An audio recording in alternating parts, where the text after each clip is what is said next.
Padre, gracias. Por favor,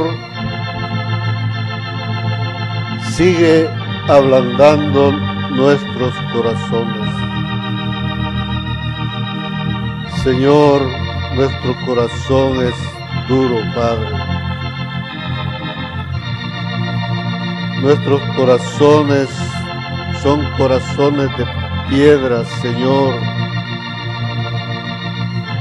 que no quieren oír tu mensaje. Padre, ablanda nuestro corazón. Renueva nuestra mente, por favor, Señor.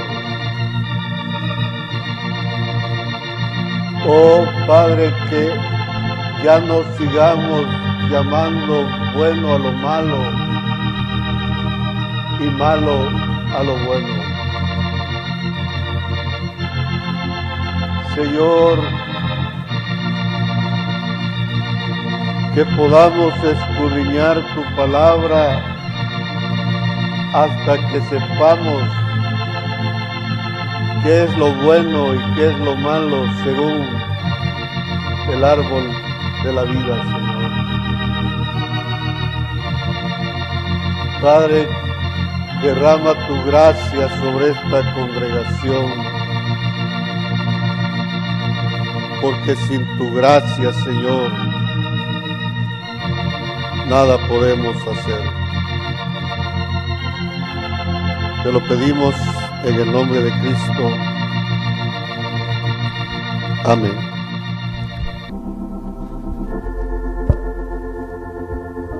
Vamos a continuar estudiando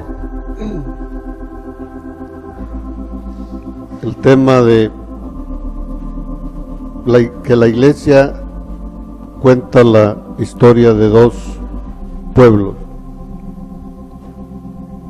A estas alturas, yo esperaría que todos los presentes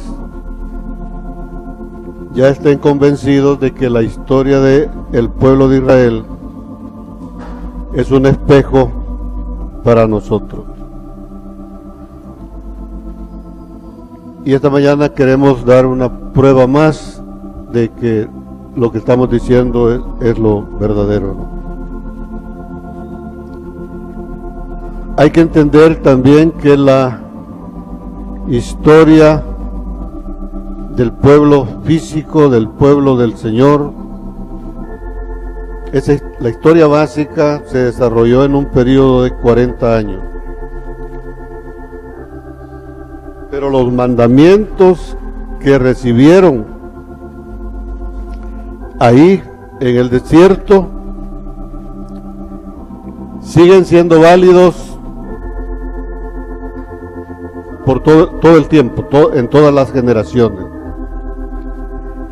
Si vamos a Jeremías 11, vamos a leer del 1 al 5. Dice: palabra que vino de Jehová a Jeremías diciendo: oíd las palabras de este pacto y hablad a todo varón de Judá y a todo morador de Jerusalén, y les dirás tú: así dijo Jehová, Dios de Israel: maldito el varón que no obedeciere las palabras de este pacto. ¿Cuál pacto? El cual mandé a vuestros padres el día que los saqué de la tierra de Egipto, del horno de hierro, diciéndoles: oíd mi voz y cumplid mis palabras conforme a todo lo que os mando, y me seréis por pueblo y yo seré a vosotros por Dios, para que confirme el juramento que hice a vuestros padres, que les daría la tierra que fluye leche y miel, como en este día. Y respondí y dije: amén, oh Jehová. O sea, los mandamientos que el pueblo de Dios recibió en el desierto seguían siendo válidos en los días de Jeremías, como 800 años después. Y dice que si los oímos, o más bien si ellos los oían y los cumplían, Dios les iba a cumplir a ellos lo que le prometió a Abraham. Si vamos a Lucas 24, del 44 al 46,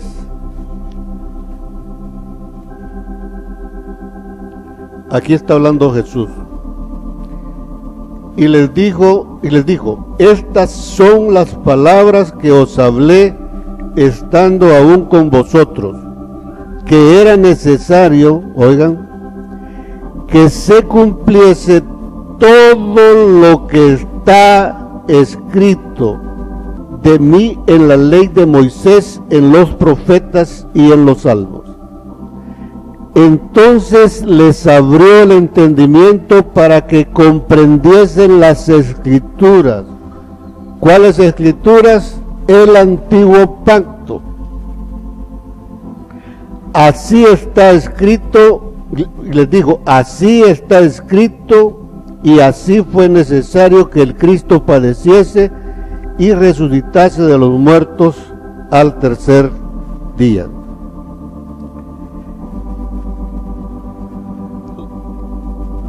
Los mandamientos que Dios le dio al pueblo en el desierto seguían siendo válidos en los días de Jeremías y seguían siendo válidos en los días de Jesús, y tan es así que el Señor Jesús cumplió todo lo que el antiguo pacto decía. Y terminó él siendo resucitado de los muertos. Básicamente es la promesa que Dios le hizo a Abraham. Pero, ¿cómo comenzó? O sea, él terminó siendo resucitado. Pero ¿cómo comenzó el Señor Jesús? Él comenzó estudiando la Escritura. Vamos a Hechos 1, versículos 1 y 2. En el primer tratado, oh Teófilo, hablé acerca de todas las cosas que Jesús, que Jesús comenzó a hacer y a enseñar. O sea, después que aprendió, él comenzó estudiando, creciendo en sabiduría. Así fue su comienzo. Y luego continuó con hacer las cosas que aprendió cuando estudió. Y la última etapa fue enseñar lo que había aprendido y lo que había hecho. Dice, ¿cuánto tiempo lo estuvo haciendo? Hasta el día en que fue recibido arriba, o sea, después que fue resucitado. O sea, así en 3 palabras, el Señor Jesús le dio valor a los mandamientos del antiguo pacto, los cumplió, demostró que esos mandamientos van a producir el cumplimiento de la promesa de Dios a nuestro padre Abraham. Entonces, primero comenzamos estudiando, o más bien él comenzó estudiando la palabra, después lo hizo, lo cumplió, y después pasó al proceso de la enseñanza. Entonces, ¿qué nos pide a nosotros? Que escudriñemos su palabra. ¿Qué es escudriñar? Buscando en el diccionario dice examinar algo con mucha atención, tratando de averiguar las interioridades, lo más profundo que podamos introducirnos en un texto. Dice averiguar las interioridades menos manifestadas. O sea, cuando uno lee un texto en la Biblia, así encima hay una verdad. Pero escudriñar significa meditar detenidamente en esa escritura y descubrir qué es lo que hay adentro. Eso es lo que hizo el Señor Jesús y eso es lo que nos pide a nosotros. ¿Y cómo estaríamos terminando? El Evangelio de San Juan, el capítulo 6, dice que a los que comen su palabra, a los que comen su carne y beben su sangre, Él los va a resucitar en el día postrero. Lo mismo que sucedió con Jesús, ¿no? Entonces, hermanos, esa palabra es útil para enseñarnos, para instruirnos. Digamos que yo aquí lo que estoy haciendo es como enseñándoles algo, pero la instrucción es asimilar la enseñanza y ponerla por obra, practicarlo. Esta palabra me corrige, o sea, hace varias cosas, me redarguye, me exhorta. ¿Y para qué? Para que yo pueda llegar a ser perfecto, para que todo hombre de Dios llegue a la perfección, enteramente preparado para toda buena obra. Hermanos, yo sinceramente esperaría, si a mí me hubieran explicado esto hace 42 años, desde entonces me hubiera procurado estudiar la Escritura. O sea, yo lo que busco es que cuando veamos estas cosas, despertar en su corazón el deseo de estudiar la palabra, que podamos ver efectivamente que el Antiguo Testamento cuenta la historia del pueblo natural, el Nuevo Testamento cuenta la historia del pueblo espiritual, pero que las dos son la misma cosa. Y entonces vengo yo con mi vida como cristiano, comparo mi historia, que era antes de conocer a Cristo, que es hasta dónde he llegado después de haberlo recibido. Entonces, si yo lo comparo, entonces puedo ver dónde estoy. Pero lo más importante es que si puedo ver toda la historia, entonces yo puedo continuar. Al ver que no he llegado, yo puedo continuar, porque me están dando la ruta para continuar el camino hacia el Señor, ¿no? Entonces, ¿por qué esto es complicado? O sea, yo estoy consciente que no es sencillo estudiar la palabra. Yo ya pasé por eso.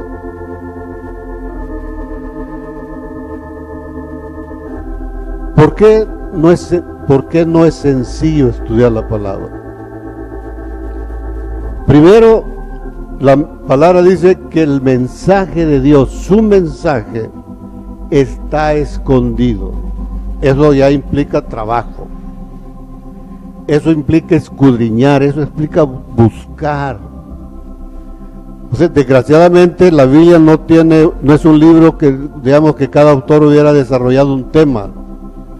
Entonces uno solo va y busca ese tema. No, está diseñado de tal manera que la Biblia habla de un montón de cosas, de un montón de doctrinas,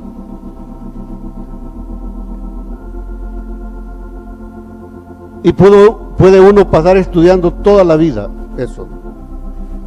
Algo que me impacta a mí es que si uno sacara todas las páginas donde se repiten las historias, nos quedaría una cosa pequeñita. Pero no, Dios lo diseñó así, ¿no? Y entonces, para que nosotros estudiemos un tema, debemos andar por toda la Escritura, porque toda la Escritura habla de lo mismo. Entonces, eso hace complicado el estudio, ¿no? El mensaje está escondido, es cierto, pero la misma Biblia dice: gloria de Dios es esconder un asunto, pero gloria del rey es escudriñar. Y Dios está dispuesto a revelar el secreto si ve su interés. Otro problema que tenemos es el famoso mensaje, el lenguaje. Lo que estoy diciendo yo ahorita, al decir que la historia del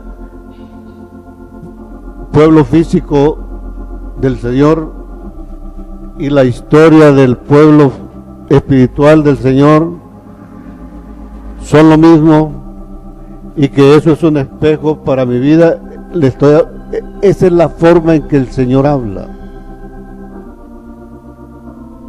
Allí me puedo ver yo, es lo que nos está diciendo. Cuando nos saca de Egipto, dice: yo los he sacado del horno de hierro. Así es el lenguaje, pero Él mismo me lo va diciendo. Quiero darles una ilustración de algo que pasó la semana pasada. Tuve la oportunidad de escuchar un mensaje y platicar con un hermano. El mensaje que escuché, el pastor decía que iba a hablar sobre las 3 cruces. Me llamó la atención el tema, las 3 cruces del Señor. Y entonces comienza a explicar las 3 cruces. Entonces dice: la primer cruz es cuando nosotros recibimos a Cristo. Entonces yo, ¿dónde en la Escritura hay algo que se asemeje, que puede encajar en esa declaración? Dice, la otra Escritura, la otra cruz es la iglesia, dice. Me quedé asustado. Y cuando dice la iglesia, no está hablando de la congregación, está hablando o sea, como que la cruz es ir a la iglesia, asistir al culto, al templo. Entonces es otra cruz, dice. Y la otra cruz, pero dice las 3 cruces del Señor. Y la otra cruz es del pastor, dice. Entonces, porque ustedes tienen que aguantar al pastor. Dios mío. Fíjense, si usted no escudriña la palabra y oye ese mensaje, ¡wow! ¡Qué bárbaro! ¿Cómo sabe? ¿Y qué es lo que me enseña la Biblia? Solo hay una cruz. No hay 3 cruces, las otras 2 cruces eran de los ladrones. Solo hay una cruz, hermano. Entonces, uno debe aprender el lenguaje de Dios, porque si no aprendemos el lenguaje de Dios, terminamos inventando nosotros lenguaje. El otro era, dice, las tres casas del cristiano. La coincidencia de las tres cruces y las tres casas. Entonces, la primera casa, dice, del Señor es cuando Él nació en Belén, en el pesebre. Esa fue su primera habitación. Hermanos, ¿podemos hablar de habitación del pesebre? Él vivía ahí. Él se vio forzado a llegar a esa condición y María se vio forzada a llegar a ese lugar y dar a luz ahí a Jesús. La segunda casa, dice, es la experiencia de Jesús en las bodas de Caná. Dios mío, ¿dónde está la casa? ¿Dónde está la casa? Y la otra casa es cuando manda a uno de los discípulos a buscar dónde van a tener la Santa Cena. Cuando uno escudriña, uno ve que ninguno de los tres casos que Dios la menciona como casa. Hermanos, solo hay dos casas: el tabernáculo de Moisés y el tabernáculo verdadero. Y dice que la casa postrera va a ser mayor que la gloria de la casa postrera va a ser mayor que la gloria de la primera casa. Solo hay dos casas. Pero ¿cómo llegamos a eso? Escudriñando la palabra. Hermanos, ahí tenemos un problema, ¿no? Hay que aprenderse el lenguaje, eso lleva tiempo. Pero si nunca comenzamos, no hay manera de que lo aprendamos. Comencemos. Eso es algo que usted puede irlo haciendo. Yo le doy ejemplos, pero usted puede ir completándolo, lo demás, ¿no? Otra razón por lo que se hace complicado escudriñar la Escritura, vamos a Gálatas 5:17, porque el deseo de la carne es contra el Espíritu, y el del Espíritu es contra la carne, y estos se oponen entre sí para que no hagáis lo que quisieren. Hermano, esa es una realidad.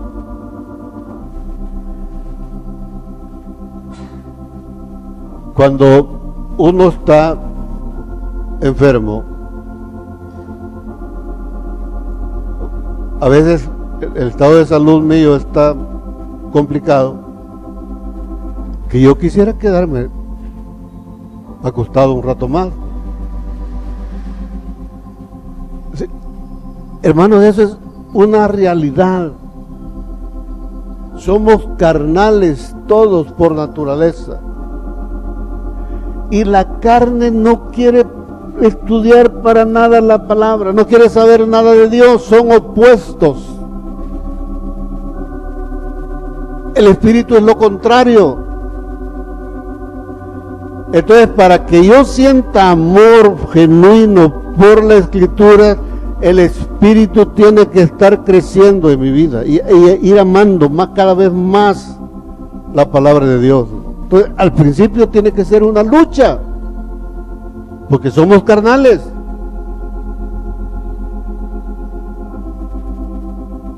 Pero hay una razón más, ¿no? Y que para mí es la más difícil de vencer. O sea, tenemos que luchar contra el hecho de que el mensaje esté escondido. Tenemos que luchar con aprender el lenguaje. Tenemos que luchar contra nuestra propia carne. A la hora de cumplir con el sacrificio continuo, por ejemplo,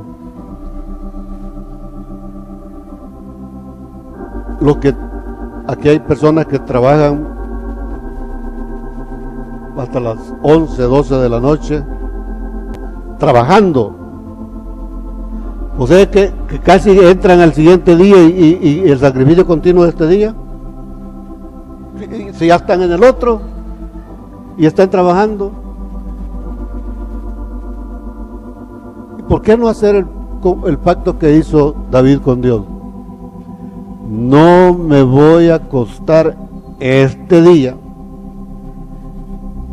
sin antes buscarle una morada al Señor.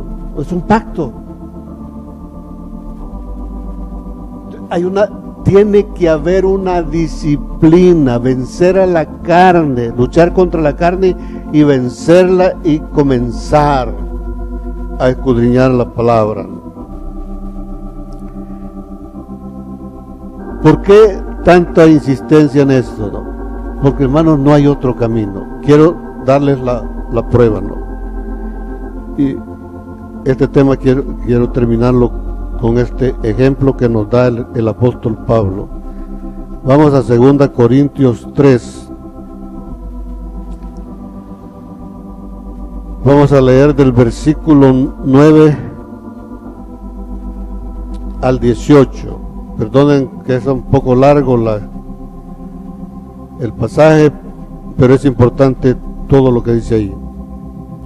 Pongamos mucha atención. El escudriñar es poner atención. Dice: porque si el ministerio de condenación fue con gloria, mucho más abundará en gloria el ministerio de justificación. Porque aún lo que fue glorioso no es glorioso en este respecto, en comparación con la gloria más eminente, las dos casas. Porque si lo que perece tuvo gloria, mucho más glorioso será lo que permanece. Así que teniendo tal esperanza, usamos de mucha franqueza, y no como Moisés, que ponía un velo sobre su rostro para que los hijos de Israel no fijaran la vista en el fin de aquello que había de ser abolido.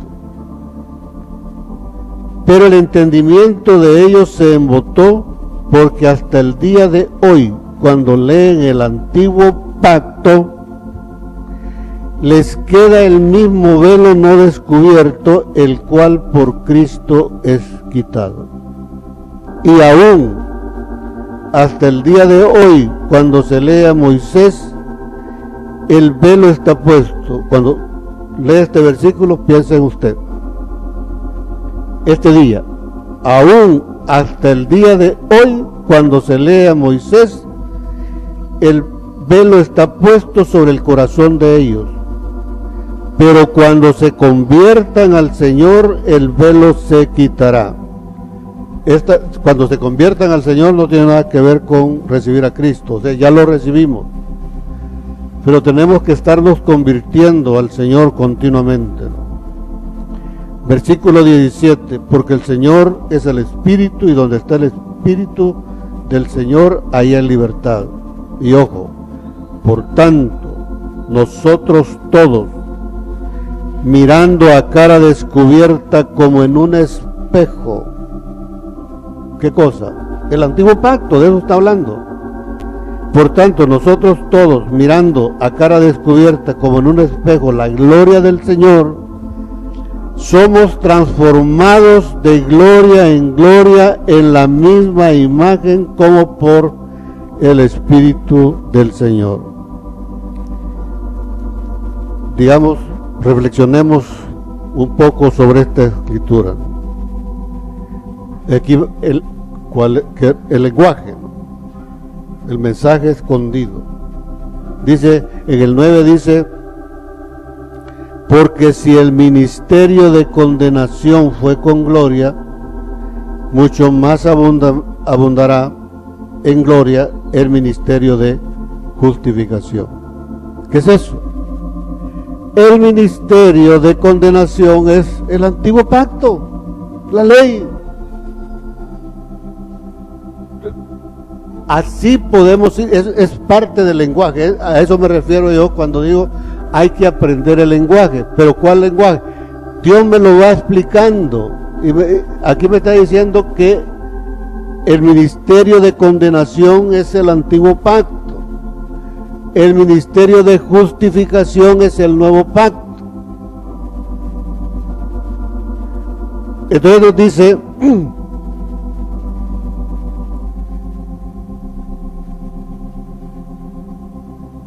que leamos el versículo 9, perdón. Si el ministerio de condenación fue con gloria, o sea que el antiguo pacto tiene gloria, que no es comparable con la gloria que en nosotros se ha de manifestar, dice el apóstol Juan. ¿Por qué se llama ministerio de condenación? Porque es la ley. Y cuando cuando yo cometo una falta que es contraria a lo que la ley dice, la ley me condena. Por eso se llama ministerio de condenación. Pero lo terrible es que yo no necesito fallar en todo, sino que la palabra dice que con un solo mandamiento, con el punto de una jota que yo altere, que yo no cumpla, que le falle a Dios en eso, estoy condenado. Ese es el ministerio por eso se llama ministerio de condenación. Entonces, ¿qué hacen los hermanos? No, yo no quiero ser condenado, eso volado no sirve. ¿Para qué? Si ahí dice que tuvo gloria, entonces ya no lo necesito.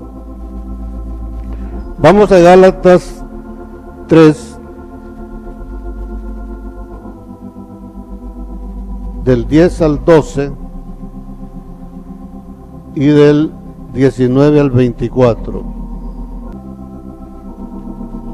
Porque todos los que dependen de las obras de la ley están bajo maldición, pues escrito está: maldito todo aquel que no permaneciere en todas las cosas escritas en el libro de la ley para hacerlas. Y que por la ley ninguno se justifica para con Dios es evidente, porque el justo por la fe vivirá. Entonces vienen los cristianos bien espirituales, dicen, no sirve el antiguo, es por fe. Y la ley no es de fe, sino que dice: el que hiciere estas cosas vivirá por ellas. O sea, en teoría, si uno de nosotros puede cumplir toda la ley literalmente, va a vivir, es lo que Dios dice. Pero Él mismo estableció que ningún ser humano puede cumplirlo. A veces ni siquiera un mandamiento podemos cumplir. Entonces estamos condenados. Pero eso nos justifica para decir la ley no sirve, porque acabamos de leer que el ministerio de condenación es glorioso. Leamos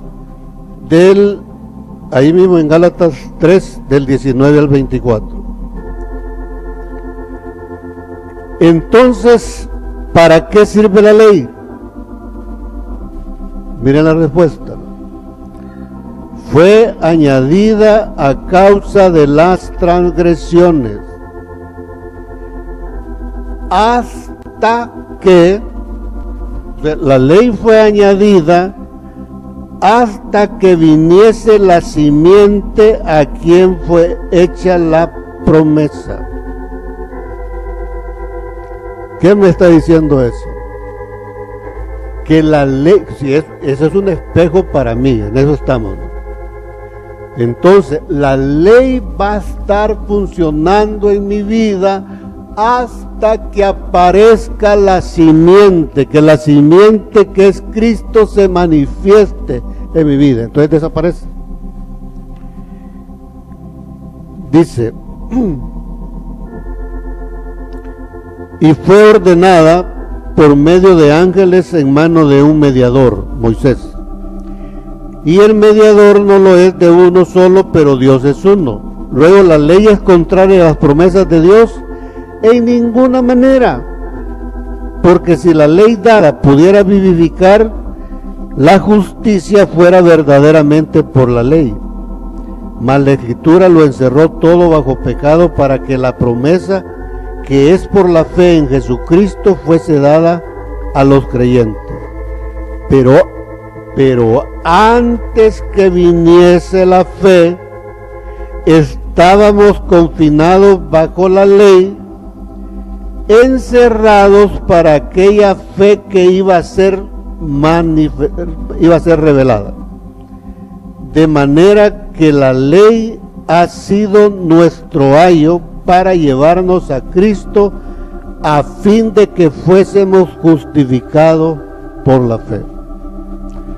O sea, está el ministerio de condenación y el ministerio de justificación. Pero usted lee en este último versículo, dice, de manera que la ley ha sido nuestro ayo para llevarnos a Cristo a fin de que fuésemos justificados. De manera que el ministerio de justificación no puede ser posible en nuestras vidas, en nuestras almas, sin el ministerio de condenación.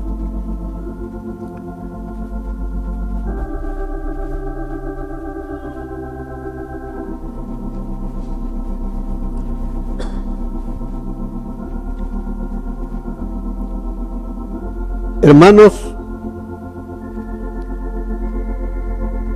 hay que escudriñar la palabra, buscar esas cosas, las interioridades, dice la definición, porque si no las buscamos, terminamos leyendo una cosa diferente a la que Dios nos está diciendo.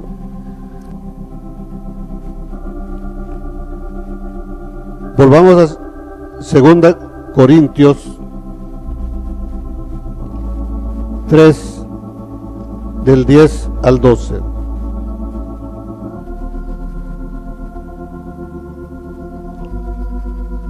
Dice, porque aún lo que fue glorioso no es glorioso en este respecto, en comparación con la gloria más eminente, porque si lo que perece tuvo gloria, mucho más glorioso será lo que permanece. Así que teniendo tal esperanza,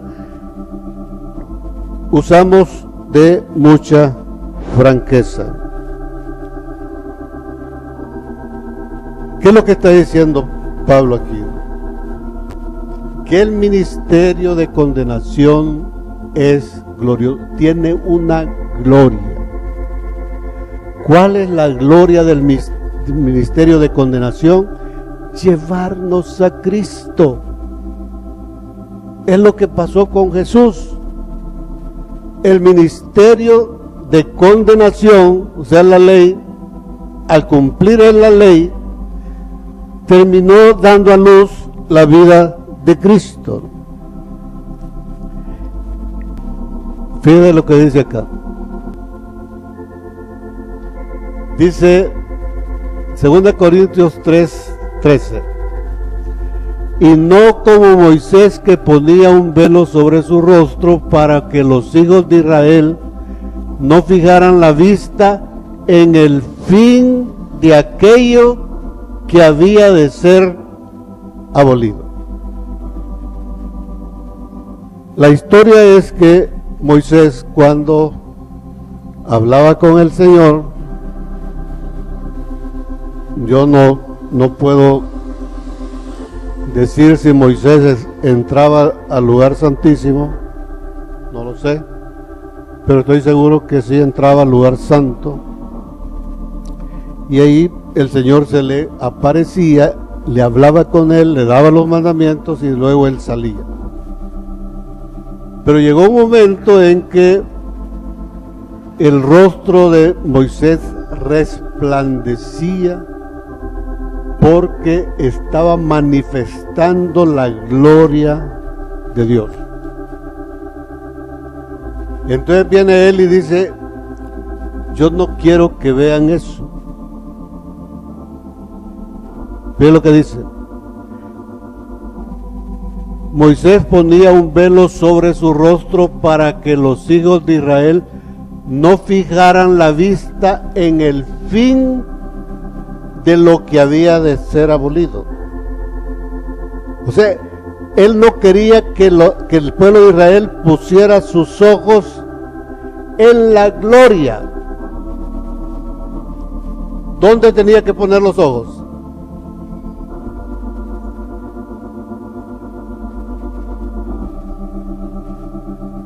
No, según el texto, ¿dónde tenía que poner los ojos? En la ley. Solo él está hablando de dos cosas nada más. La ley es lo que había de ser abolido. Y otra dificultad que hay con el escudriñar la palabra es que necesitamos estudiar otros libros auxiliares como un diccionario. Y yo me fui a revisar lo que significaba cuando dice aquello que había de ser abolido. O sea que había es un tiempo del verbo haber, es un verbo. Y había el tiempo, esa palabra representa un tiempo que se llama pretérito imperfecto. Tal vez no le suene la palabra, pero pretérito es pasado. Imperfecto quiere decir que es un tiempo, es un evento que no ha terminado, que va a terminar, pero que todavía sigue funcionando. Eso quiere decir pretérito imperfecto. Entonces ahí Pablo nos está diciendo que no vean la ley. Todo lo contrario. Está diciendo no vean la gloria, no vean el fin al que nos va a llevar el ministerio de condenación. No pongan la vista aquí, sino que pónganla en la primera parte. Porque esta primera parte los va a llevar a ustedes ahí. Y yo soy testigo, les podría haber dicho él. Porque él ya había estado antes 40 años con el Señor, ¿no? Vamos a Hebreos 8:13. Al decir nuevo pacto, ha dado por viejo al primero. Y lo que se da por viejo y se envejece, está próximo a desaparecer, como yo.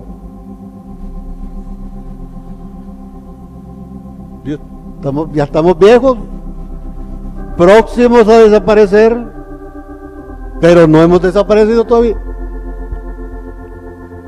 Eso es lo que quiere decir había de desaparecer. Así que, hermanos, ¿qué pasó con el pueblo de Israel? No. Ellos se fijaron en la gloria y llegaron a adorar a Moisés. O sea, para los israelitas, Moisés y Elías son lo máximo. Casi más que Jehová.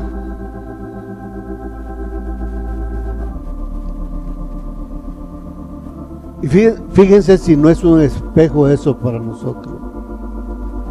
¿Qué sucede en el día de hoy? con el pueblo de Dios, el pueblo espiritual. Nos hemos clavado en la gloria. O sea, queremos ver milagros, queremos ver profecías, danzas, todas las cosas que hablan, poder resucitar muertos, sanar enfermos, pelear con demonios. Yo creo que aquí, todos los que estamos acá, si se nos presenta un demonio de verdad, pero no le va a poder hacer frente. Esa es la realidad. Pero ¿qué es lo que sucede? Esa es la gloria, el fin de lo otro, ¿no? Así que, hermanos, necesitamos. El apóstol Pablo nos está diciendo que es importantísimo estudiar la ley. ¿Qué vamos a encontrar en la ley? La ley me dice que hay que ofrecerle sacrificios al Señor. ¿Cuáles sacrificios? El holocausto continuo. La ley me dice que yo tengo que estar pidiendo perdón por mis pecados. Entonces, digamos, en la iglesia se enseña eso, ¿no? Se cita Juan, creo que es 1:9, ¿no? Y la sangre de Cristo tiene poder para lavarme de todos mis pecados. Abogado tenemos para confesar delante de Él y que hay que hacerlo. Pero hemos hecho una rutina de eso. La ley en Levítico 1 me explica con detalle cómo es que yo puedo obtener el perdón de pecados después de haber recibido a Cristo. O sea, cuando recibo a Cristo recibo perdón de pecados pasados. Pero seguimos pecando. Y pecando a veces en serio, cometiendo faltas contra Dios, así en serio. Y vamos tranquilos.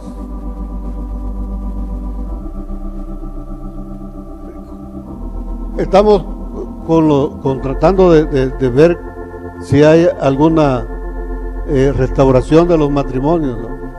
Cada pareja puede pensar qué estamos haciendo el esposo con la esposa y la esposa con el esposo. Ahí estamos fallándole a Dios todos los días.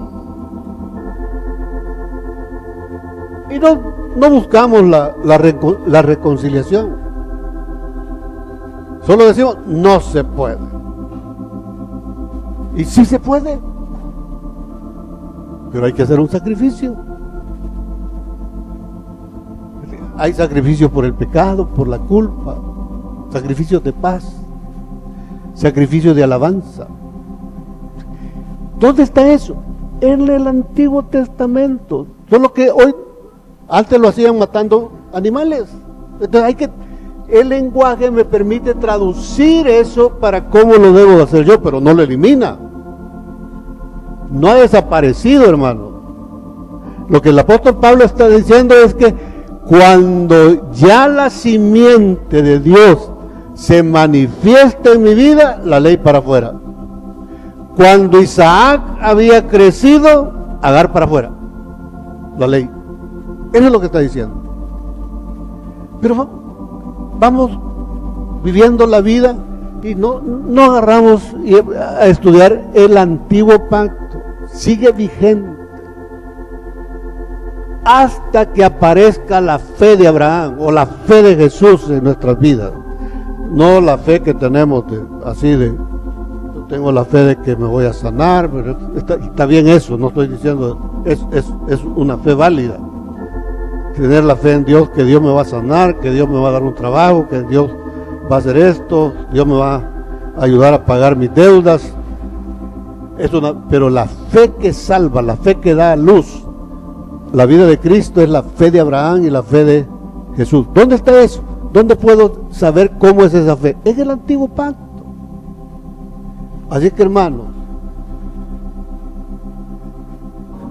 dejemos de pensar un poco en el fin de lo que el antiguo pacto nos va a llevar a eso, pero dejemos de poner tanto los ojos en el fin del camino y pongámosle más atención a las leyes de Dios, ¿no? ¿Cómo se llama? Otro mandamiento es perdonar, y la Biblia nos da todos los requisitos para perdonar. Y si usted no cumple esos requisitos, no está perdonando. Y dice que si usted no perdona, Dios no lo va a perdonar a usted. El arrepentimiento. Hay requisitos para que usted pueda decir: hoy sí, yo me he arrepentido, ¿no? Son 5 pasos. ¿Dónde está eso? En el antiguo pacto. Así que, hermanos, no desechemos el antiguo pacto, ¿no? El antiguo pacto nos sirve para, dice ahí la Escritura, para conocer el pecado. Para eso sirve. Es glorioso. ¿Para qué otras cosas sirve la ley? Para controlar a mi carne. O sea, que mi carne no se desborde, sino que pero la ley por sí misma no la elimina, solo la controla. Pero eso es glorioso ya. Pero la gloria mayor es que la ley me lleva a Cristo. Entonces, si yo quiero llegar a ese punto, no puedo descuidar lo que Dios le entregó a Moisés allá en el monte Sinaí.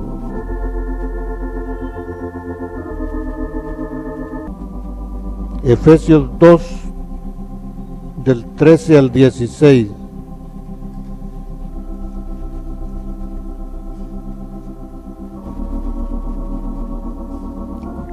Dice: pero ahora en Cristo Jesús, vosotros que en otro tiempo estabais lejos, habéis sido hechos cercanos por la sangre de Cristo, porque Él es nuestra paz. Fijémonos en el significado de las palabras.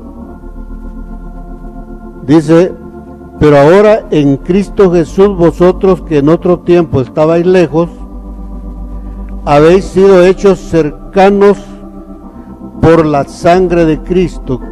Entonces, cuando yo creo en el sacrificio de Cristo y lo recibo como Salvador personal, ¿qué es lo que ha hecho el Señor? Acercarme a Él.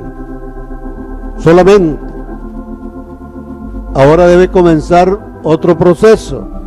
¿Y qué es lo que me ayuda para crecer eso? El antiguo pacto.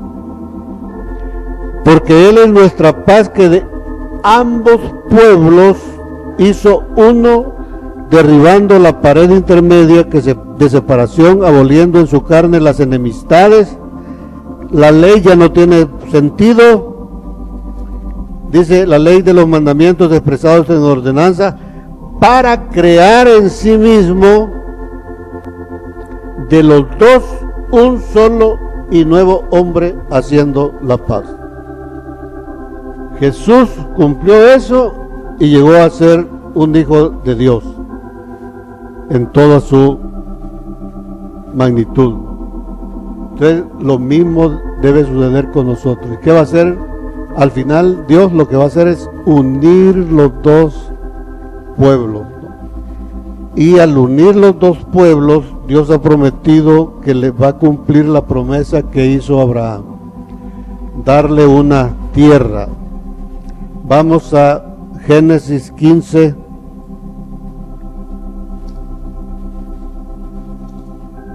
del 18 al 20. En el 18 dice: en aquel día hizo Jehová un pacto con Abraham diciendo: a tu descendencia. Y esa descendencia, cuando lea eso, en el lenguaje de Dios, es usted. Y a tu descendencia daré esta tierra. ¿Cuál tierra? Desde el río de Egipto, eso es el Nilo,